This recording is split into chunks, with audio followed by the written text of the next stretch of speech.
Hello, and welcome to this special program hosted by the Psychoanalytic Studies program of the Graduate School of Arts and Sciences at Columbia University. I am the director of the PSP, and our aim is to encourage the exploration of the rich interface between psychoanalytic thought, the fine arts, the humanities, and the social sciences. The PSP offers a certificate in the psychoanalytic studies to students in the Graduate School of Arts and Sciences at Columbia University. Today, I am honored to welcome Andreas Hamburger, who will present on relational film psychoanalysis. Professor Hamburger is a practicing psychoanalyst in Munich and professor of clinical psychology and psychoanalysis, the International Psychoanalytic University in Berlin. His recent books focus on the intersection of film, psychoanalysis, and trauma studies, including Screening the Scars, The Cinematic Invisibility of Social Trauma, From La Strada to the Hours, Suffering and Sovereign Women in the Movies, and Film Psychoanalysis, Relational Approaches to Film Interpretation. Today, Professor Hamburger will discuss two recent films, Anatomy of a Fall and The Zone of Interest, and explore how these films relate to each other and to their audience in a very original way. We will have time for a question and answer period at the end of the presentation. Just use the raise hand function on your Zoom dashboard, and I will ask you to unmute yourself and ask your question. And now I will turn it over to Professor Hamburger. Yeah, thank you very much, Adele, for this nice introduction, and welcome to all the participants. I'm very grateful because this is actually a repeated lecture, which I gave in the original in November in presence at Columbia, which was really a breathtaking experience for me. And we repeat this lecture also because the time then, the daytime was a little odd for European audiences. And now you did me the favor to schedule it earlier in New York time so that also German and other European colleagues can attend. So many thanks for that. And of course, it's a strange feeling, you know. You will see that some of my interpretations of the movie will have to do with our actual politics or political situation. And from November to today, things have changed in a way that we sometimes we don't really know what to think, actually. So this is, we were talking from a new position. Still, the lecture is more or less the same, and I hope that we can address the changes also in the discussion. Now, I would like to share my slides with you to guide you through the lecture with a couple of clips from the film and a couple of stills from the film, and to unfold my thoughts about mainly Anatomy of a Fall, that is the main topic, but also its relation to Jonathan Glazer's Zone of Interest. Yeah. Well, it may seem strange that I decided to read Justine Triet's Anatomy of a Fall through the lens of another film, Jonathan Glazer's Zone of Interest. Maybe it's just because Sandra Hüller is brilliant in both films. I don't think so. Film psychoanalysis is more about films than about actors.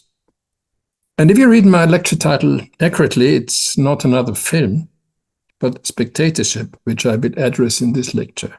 Not so spectatorship understood as the film inside.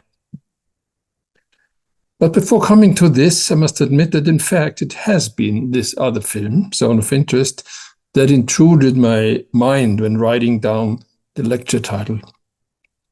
It was a parapraxis. While discussing with Adele Tutter which film to talk about, we both quickly agreed on Anatomy of a Fall, and we both thought it might be a good idea to have a German analyst discuss this movie. And then we realized that this idea that seemed kind of obvious at the time came because we both fell prey to a memory lapse. We had both thought of Zone of Interest. The two films had merged in both our memories. Of course, as I mentioned, there is this connection, Sandra Hüller. But I think, and I thought then, that there had to be more. So I wrote down the title announcing that I would explore Anatomy of a Fall from the perspective of spectator analysis, along with the allusion to the other film that had overshadowed my memory of it. Film psychoanalysis.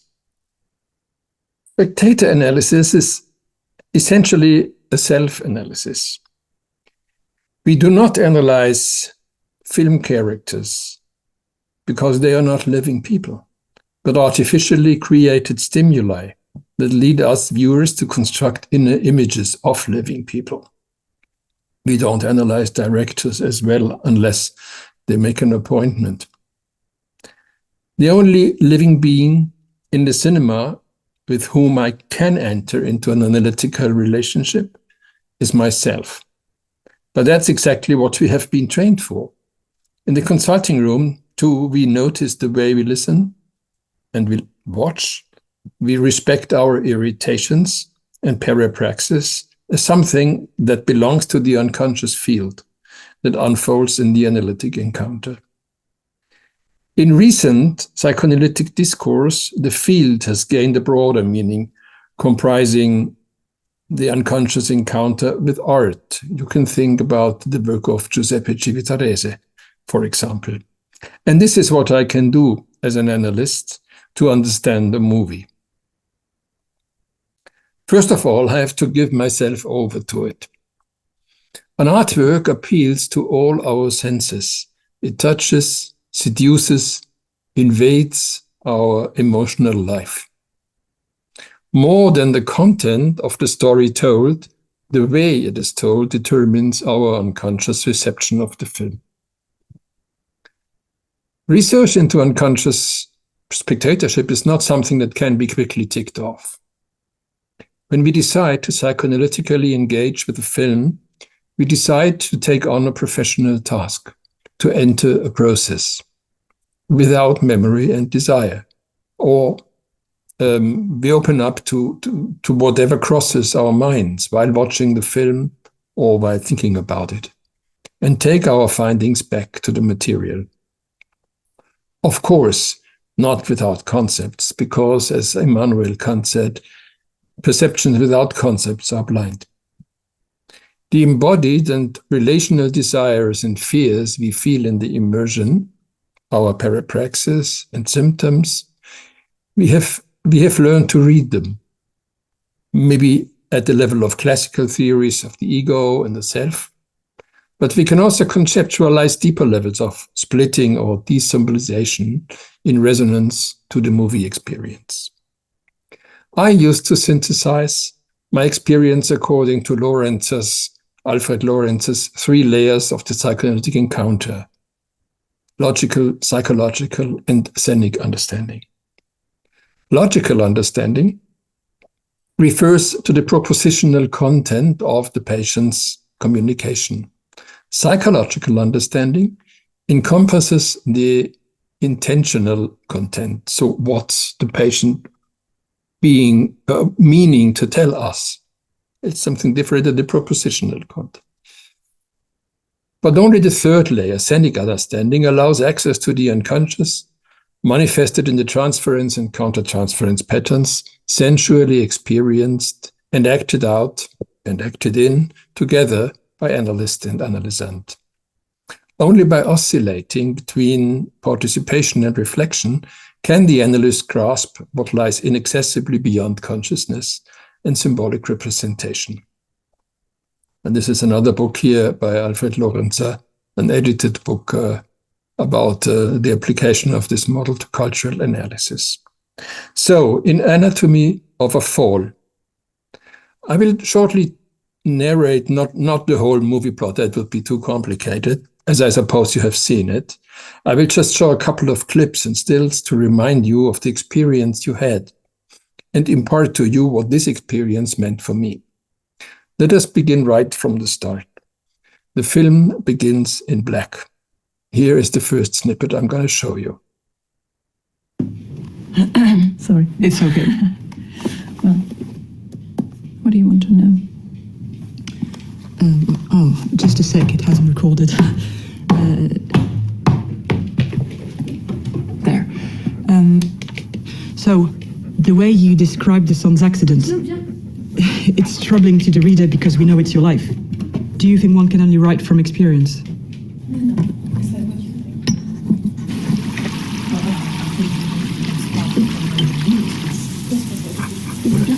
Saute. Saute. Saute. Allez. Ah, saute. Saute. And that leads me to an interesting story, and I decide to put you in the book that I'm writing, and that's it. It's not more. You're in the book.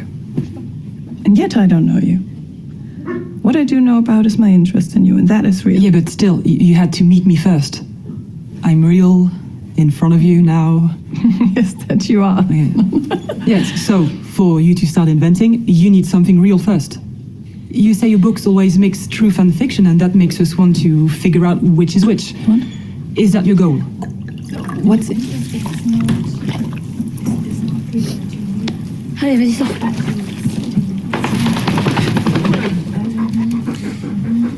Viens, Snoop, viens. Viens, voilà, viens, c'est le séchage. Tu es tout propre. Il n'y a plus de saleté. Voilà. Allez, c'est presque fini. What would you write about?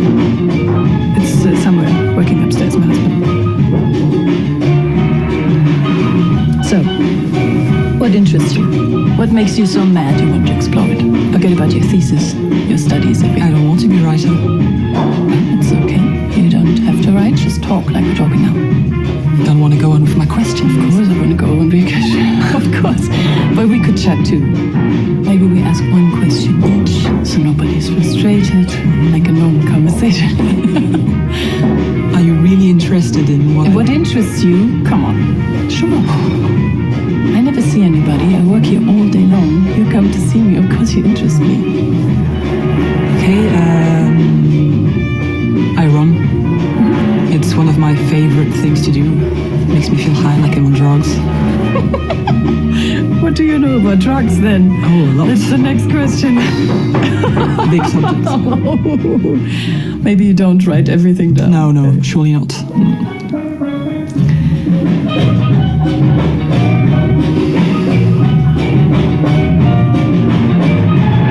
I told you, I should have done this in Grenoble. It's fine. I'll write your answers down. But I have many questions. Maybe you don't have the time. Oh, don't worry about time. Time is not the problem here. Okay, cool. I'd like to discuss storytelling as an investigator. I don't like sports. That's the first thing. Walking, yes, maybe. Running, no. Okay, No. Right, yes. So, you're...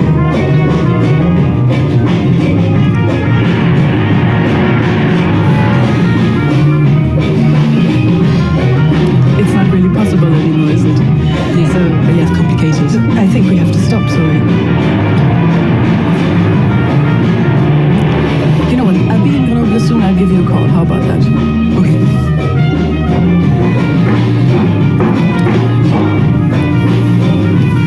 Sorry about that.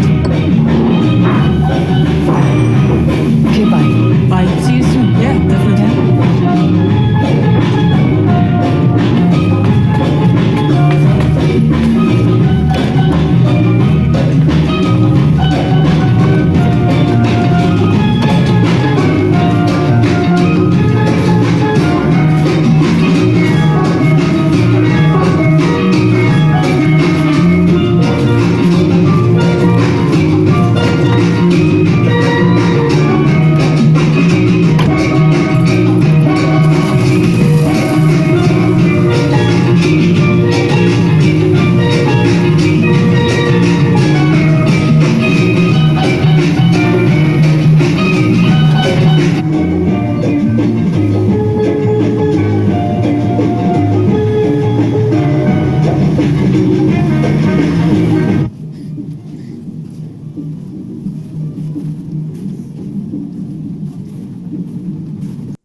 Coming back from his dog walk, the half-blind Daniel finds his father's body. And later, he is being questioned by the police. The police officer does not really trust his statement that his parents had not been quarreling before his father's death. You know, there was this intrusive scene with the disturbed interview, and the police has a suspicion that there was possibly a quarrel, a heavy argument, and even a physical attack between the parents after that. So they asked Daniel, but he said no, the parents were not quarreling at this time. But the police doesn't really trust. So they do a restaging, a reenactment of his overhearing the conversation in the house, and it proves that Daniel was not even able to overhear the parents' conversation when leaving the house. So this is for Daniel a very stressful situation. In the same evening, Sandra and Daniel meet. Leader qui t'a vu t'éloigner de la maison, ni avec ta mère, qui dit avoir parlé avec ton père après qu'elle soit partie. This is still the police officer. Not believing Daniel. Bon.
This afternoon was hard, wasn't it?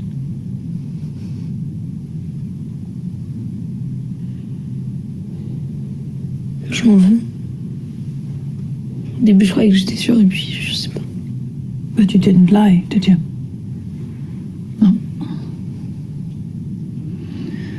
I don't want you to change your memories, you know. You have to tell them exactly like you remember it. It can never hurt me.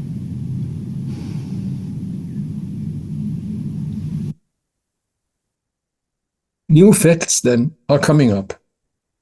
An ominous audio of an earlier marital argument puts Sandra under suspicion of murder. But Sandra is released on bail under the condition that a social worker supervises her contact with Daniel. After about 1 hour in the film, an intertitle reveals that is 1 year later. 1 year with a social worker in the house. The film does not comment on this strange leap, although essential changes must have occurred in this time. I will come back to this. We see in the next scenes Daniel playing the piano tensely. He has now improved his skills, which also then fades into the courtroom, where the tape of Sandra's interview with Zoe, the same interview we have heard, is playing with loud 50 Cent music in the background, even in the foreground. Here, at this moment, as viewers, we are drawn into the position of the witness ourselves when we hear the replay of the recorded interview that we had seen before with our own eyes. We know this music very well, that has disturbed and overwhelmed us as viewers too. In the courtroom, we make the acquaintance of a deeply prejudiced prosecutor, you can see him here, who distorts statements and is only out for subjective feelings, not facts. Trying to prove that Sandra's interview with Zoe had been a flirtatious one. So you have seen this interview scene. Maybe you have your own memory about the character of this interaction between the two women. Then Daniel is also confronted with the judge and the prosecutor. Both ask him about his former contradictory witness statements. He says, "The shock may have turned things around in my head." For me, this is a rare moment when it is clearly stated what's actually happened in the movie. A boy has lost his father through suicide or through murder committed by his mother. Detailed and controversial expert opinions now follow. The expert for the prosecution considers the murder theory to be proven, as you can see here on the sketch. And we see, to our surprise, we see a flashback also that confirms this theory. But immediately after that, the expert of the defense, working with a model, comes to the opposite conclusion and considers a fall to be proven. And to our even greater surprise, this is too confirmed by a flashback. What we understand as viewers at this point is that the flashbacks are not reality. They are not veridical depictions of something that has actually happened, but they are Daniel's imaginations of what the experts present and our own imaginations. What we learn here, don't trust the camera. The following day, Sandra tells the court about Samuel's earlier suicide attempt. And again, we see a flashback. Here is the vomit of Samuel with aspirin pills with him, which he seemed to have used for committing a suicide. And we see Daniel in the room listening to this witnessing. We hear then the psychiatrist's deeply resentful statement, very, very much turned against Sandra. And we see Sandra opposing him. And this is again an important moment in the film. Show you the next snippet here. Il avait beaucoup des...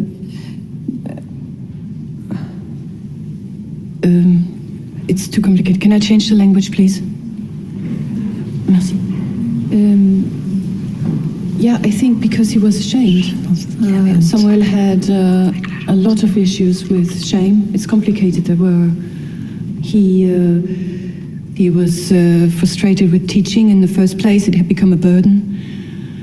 And he wanted to write. He'd been working on a novel for years before and after Daniel's accident. I read everything he wrote back then, and I thought it was really good, and I told him so, but from one day to another, he just couldn't do it anymore. He just stopped, and it made him feel like a coward.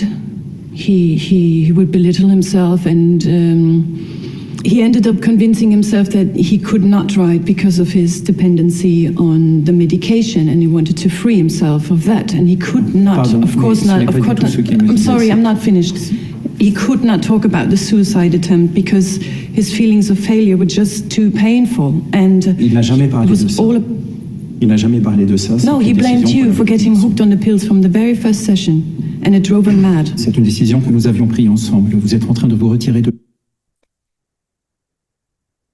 The change of language from French to English made me think of a missing language, German, clearly audible in Sandra's accent, but strangely avoided in court proceedings, where a woman accused of murder is given an interpreter, but strangely not of her mother tongue. At the next court hearing, Samuel's secretly recorded audio of the marital argument is played. You can see here, I was a little quick with the slides, you see here the transcript as displayed in the courtroom. And then the camera again shows this argument in a flashback.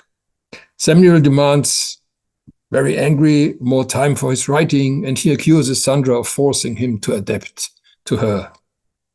She replies, also angry, that he's standing in his own way out of guilty feelings about Daniel's traffic accident, which almost blinded him. You remember Daniel is nearly blind, and this was the result of a traffic accident at a moment when Samuel didn't take care of the child. Then the flashback ends, and back in the courtroom, we cannot see anymore in the flashback, but we still hear the audio. We hear glass breaking, blows, a scuffle. The police investigator who is now interrogated sees this as a proof that Sandra had physically attacked her husband. But then Sandra explains that it was different. Samuel had hit himself, which she says he often did. He had hit himself and punched the wall with his fist. This difference of interpretation leads the defense lawyer to emphasize the subjectivity of interpretations in general. I quote, "We run the risk of taking this imaginary idea as reality," end quote. What we, the viewers, experience is the same uncertainty as Daniel, whose inner images we have shared as cinematic flashbacks. Are we seeing a reality, or is everything our own construction? This topic, imaginative construction, is center stage when now the prosecutor reads from one of Sandra's novels, where a husband is murdered. You can see him here reading from her novel. And Vincent, the defense lawyer, answers with a very long anticipated plea, kind of a plea describing Samuel's despair over his own artistic sterility.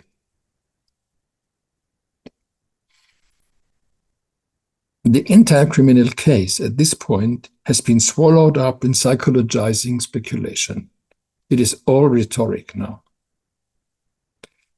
And there is only one witness left, and that's Daniel. He is the only witness for his father's mental state and for Sandra's statement about an attempted suicide.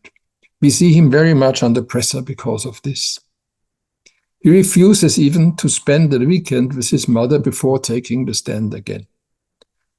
The only time in the whole film when we see her crying. A little later, we see Daniel feeding Snoop pills, and we see Snoop unconscious, and Daniel explains to Marge, the social worker, in tears, his experiment. He wanted to test his mother's statement about the suicide attempt. And Marge tells him, I quote, "When you don't have enough information to judge something, and this lack is unbearable, you can't do anything but decide," end quote. So, Daniel testifies in court, and this marks a turning point in the trial. His experiment with Snoop supports the suicide theory, but he also mentions a fresh memory that only has now emerged. His father's cryptic comments during a car drive about dealing with the death of a loved one. Daniel interprets the mystery himself now. He says, I quote, "Now I know he meant himself." So Sandra is acquitted as a result of Daniel's statement. We see her in front of the courtroom, and then next scene we see her getting drunk with her lawyer, Vincent, and only later she returns to Daniel drunk and anxious. They hug very carefully, with her being the one who is held and comforted by the child. In the end, we see her cuddling up on a sofa with Snoop. So, as I said before, in film psychoanalysis, everything is about viewing reactions. The film leaves the audience divided. Of course, the discussion begins, was she a murderer or not? Did she flirt with Zoe or not? Did she hate Samuel? But all these discussions quickly descend into uncertainty. We realize that everything is a construct and a narrative. In the end, we have to believe what we decide to believe, as the social worker Marge said. Sandra's face, open and mysterious at the same time, makes a lasting impression on viewers. Her groping, searching gaze, her unaffected, often halting manner of speaking radiate trust. And yet, perhaps that too might be a trap, a mask. This uncertainty is reinforced by the film's coda. Even after the acquittal that Daniel made possible for her, we see his mother preferring an alcohol-fueled partying over returning home to her son. And when she does so, when she does come home, he is still awake, and this is the final dialogue in the film. She says, "I was afraid of you coming home." And she answers, "Me too.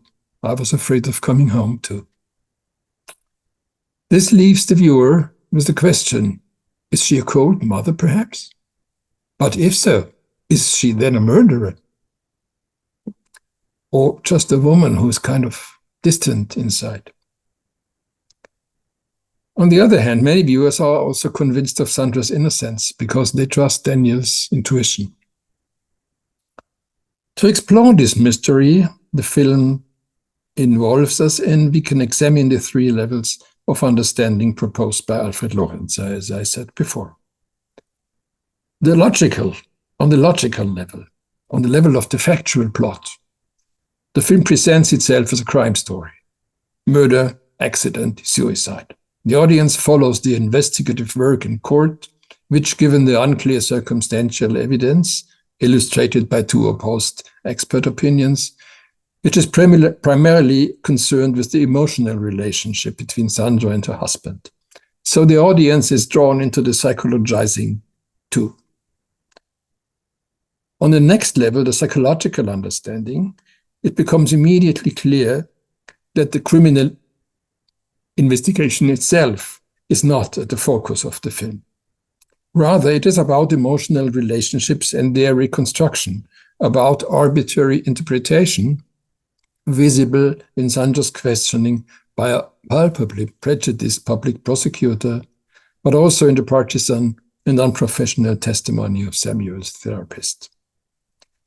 The film's intention or message is to question interpretations and attributions as such.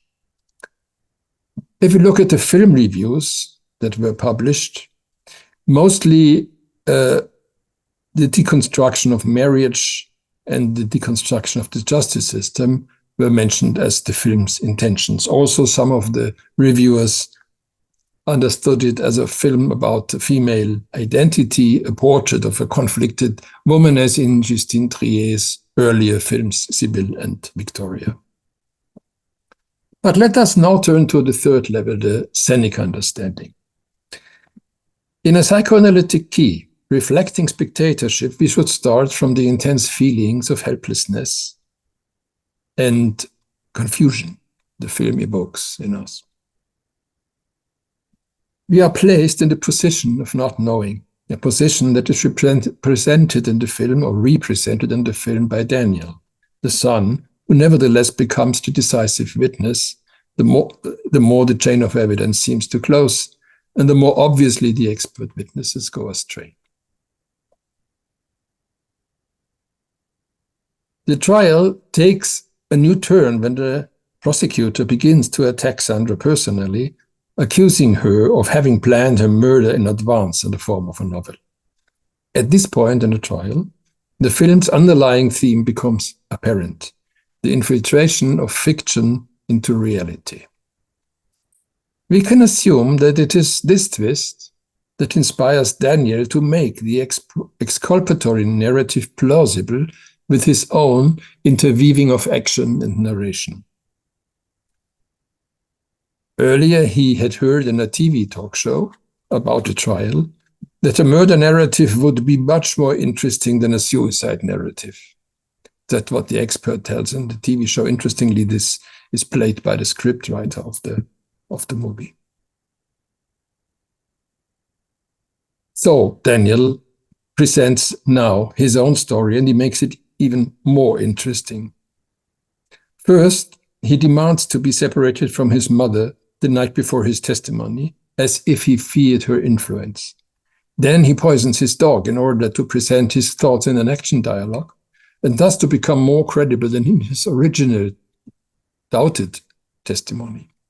Now, as a boy who has to painfully realize that his father wanted to kill himself and even risk the life of his only companion, Snoop, in order to understand this, he can give a statement that supports the theory of suicide and ultimately leads to his mother's acquittal, telling that his father spoke to him covertly about his planned suicide.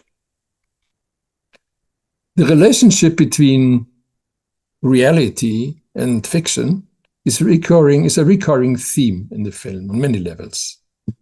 Repeatedly, you remember something is recorded. Right at the beginning, Zoe's interview, but then also the witness statements, the marital dispute. The expert opinions present different displays. This is also about recording. Not only do they come to conflicting reconstructions of the case, but they are also based on different methods. Drawing versus model. A drawing and computer simulation versus model. A reconstruction with a doll versus computer animation.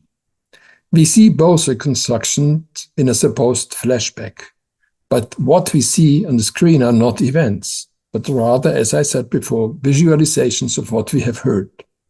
This is what the film actually does to the viewer. And here we are really in a scenic level of understanding.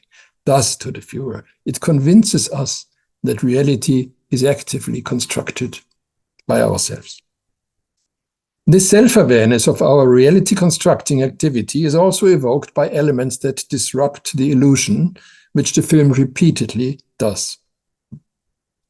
This makes it a time image in Deleuze's sense. For example, when sentences are not finished, but cut out so that we don't really understand them, or by the shaky camera. Moreover, the film breaks the fourth wall in a variety of ways. In the title sequence, the actors' names are always combined with photos showing different people to confuse the viewer from the start. Moreover, characters Sandra and Samuel bear the names of their actors from real life. This is also a kind of an odd connection between the diegetic space of the film and the space we as viewers inhabit. To sum it up, verbal communication is fundamentally discredited in Anatomy of a Fall. We see language switching not only in the courtroom, where Sandra alternates between the official French and English, but also in the name of the son, whom everyone pronounces in French, Daniel. Surprisingly not, but mother calls him Daniel in English, and surprisingly not in German, Daniel. There is a void. German as the missing language. Daniel speaks French with his mother, but she answers in English. With his father, he spoke French, as we see in an interesting flashback to the crucial conversation in the car, the one he brought up at last in his last witness statement. We hear the father's French words from the child's mouth. It's lip-synced to Daniel's account. The rhythm of the words in the statement matches the pictorial rhythm of the flashback. This makes the flashback even more obviously a visualization of a possibly constructed memory and strips it totally of the status of reality validation. Daniel, as I said before, is the identification figure for this state of confusion and uncertainty. He is the emotional center of the film. Viewers identify with the loneliness in which he is exposed to doubt as to whether his mother is a murderer or his father a suicide. His sight is impaired. He can only see the world in a blurred way, and also the crime, because both variants would be a crime against him. Just as we, as viewers, can only vaguely see what it is all about. He is nearly blind because no one took care of him. Only Snoop is really by his side, and the extent of his despair is measured by the fact that he exposes this dog to a life-threatening experiment. At this moment, you can understand how everything in a nutshell is in the first minutes of the film I showed you.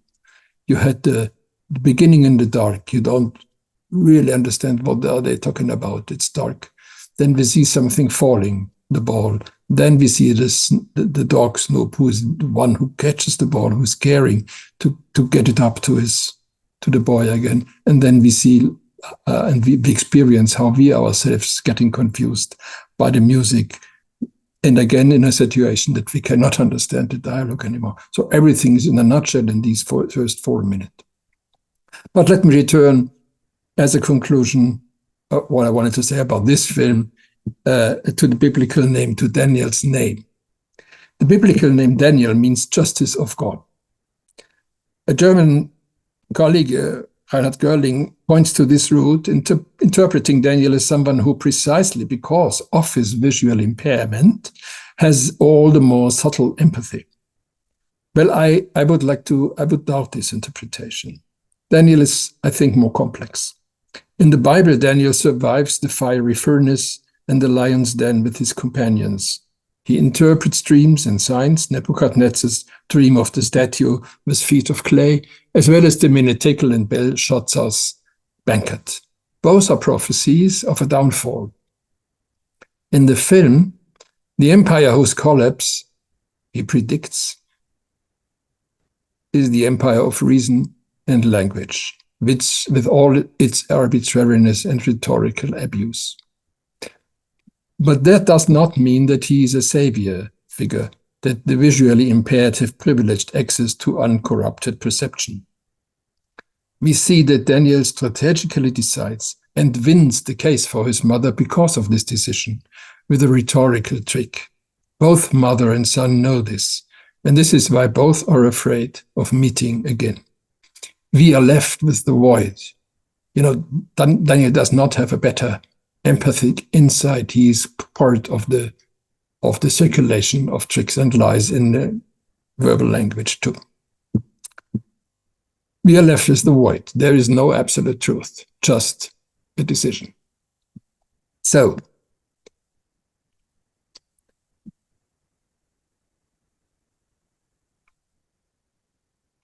let me come now as a conclusion to the parallels or intertwining aspects of the both films I had in mind.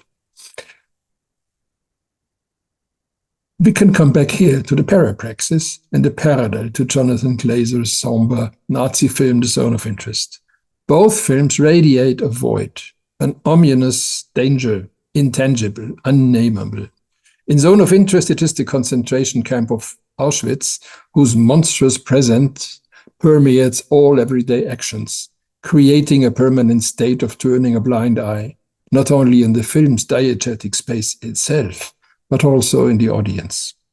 A scotomization that is permeated by latent aggression, as the following Amazon comment on the DVD illustrates. Mike from Germany writes that he is deeply disappointed by the film because there are no pictures from the camp. He wonders how the children and the family are supposed to understand what is going on if the father doesn't talk about the work. He complains that none of the disturbing content that is warned about on the DVD cover can be seen. I quote, "It's just a boring family film," end quote. This kind of terrible review shows that the denial of the extermination camp, which is so poignantly depicted in the film, is not only be found in the there and then, but it's rather repeated today. The disappointment of not getting the promised horror and instead being bothered by the same indifferent boredom that characterizes one's own life. A void, charged with unnameable aggression, also appears in Anatomy of a Fall. As viewers, as I said, we are in the role of Daniel, who cannot possibly imagine his mother killing his father, nor his father killing himself. A dilemma that resonates in us as viewers. We too are brought to the limit of something unimaginable. An intertitle tells us that a year has passed between Sandra's release on bail, with a social worker monitoring contact with Daniel and the trial. A year that has been completely erased. Not remembered, not mentioned in the film. Only once, only in this one sentence. written sentence, a void. Both films touch the capacity of representation. The concentration camp transcends the scope of human imagination, yet the fall of the father also goes beyond the capacity of a child to imagine. Wrapped in a courtroom drama, the film still leaves a void that contradicts the whodunit plot. What is this void? In Anatomy of a Fall, the German language is noticeably absent. This touches on the irritation I mentioned earlier, the merging of the two films. It is, of course, the Sandra Hüller bridge. The German actress, with her ostensibly unpretentious, markedly unmarked charisma in both roles, simultaneously conveys openness and inscrutability. When Sandra responds in court to the prosecutor's hate speech with humanity and calm honesty, she wins our hearts. But she remains enigmatic, and as if something is stuck to her, perhaps from Germany. In a moment in the film, she says, "I escaped from this shithole in Germany to London, and now I end up in this shithole in France." And we see that kind of shithole, what she means. She is in a situation where death catches up with her, as well as an unfair court whose bias and persecutory verve, even towards a child, recalls Freisler's Nazi court, the Volksgerichtshof. Death, I think, with Paul Celan, is a master from Germany. Throughout the film, we have seen the gap between representation and reality. And that's for both films. We learn that everything is narrative and every narrative is deceptive. This is the layer where Anatomy of a Fall, as well as Zone of Interest, link to the unconscious anxiety of the viewer. Something uncanny, unnamed, lures around us. Lacan called it the real, and Bion a nameless dread. Let me add a few personal thoughts here. It is not in the film, not directly in any of the films, but I think it is part of the resonance it meets, or both films meet. The impending eclipse of the subject, with civilization transforming into a swarm state. We are actually about to lose reliable conceptualization, narration, and even depiction. In short, we are about to lose epistemic trust in the new forms of mass agglomeration. We sense this threat like a collective extinction anxiety. It may still produce the symptom of a paternally structured charismatic leadership as described by Freud and manifested in the decivilizing process launched by not only the current United States politics, but also in many other countries. We have voters' inclination toward dictatorial leaders. But this new paternal or leadership model is not exclusively valid anymore. The old paternal model is not exclusively valid anymore. Current charismatic leaders are not founding fathers. They're not figures of trust, but openly clownish characters of fatherliness, caricatures of fatherliness, pieced together like beta elements from splinters of unthought thoughts. They are swept up by automated opinion storms, organized by algorithms that only aim to reproduce themselves.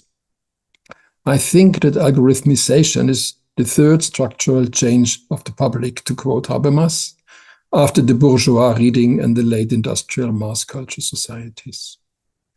It challenges the epistemic, representational, and political structures that have developed since in the last, let's say, 200 years, 250 years.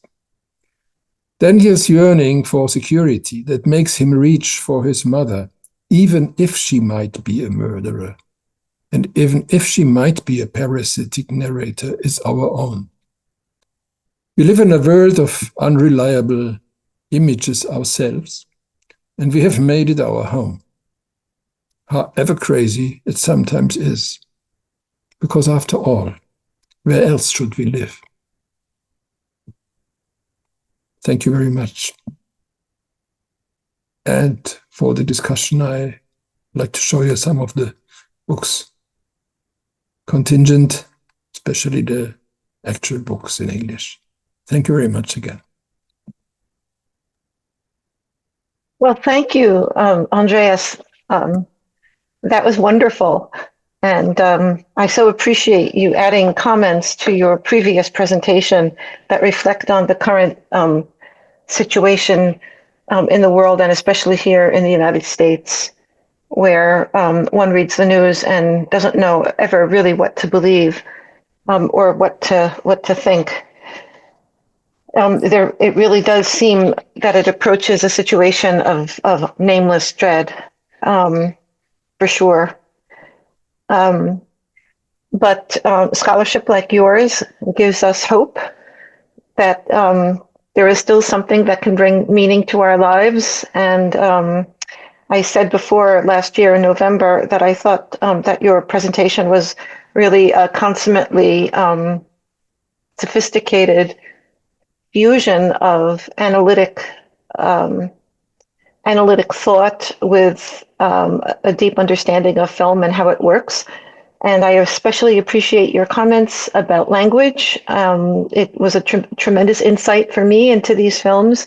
And when I rewatched them recently, I paid closer attention to the shifts in the language and how it was being used. And it was extremely informative. Thank you.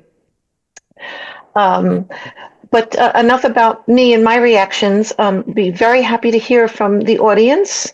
And if there's anybody that would like to comment or ask a question, please use your raise hand function on your Zoom panel.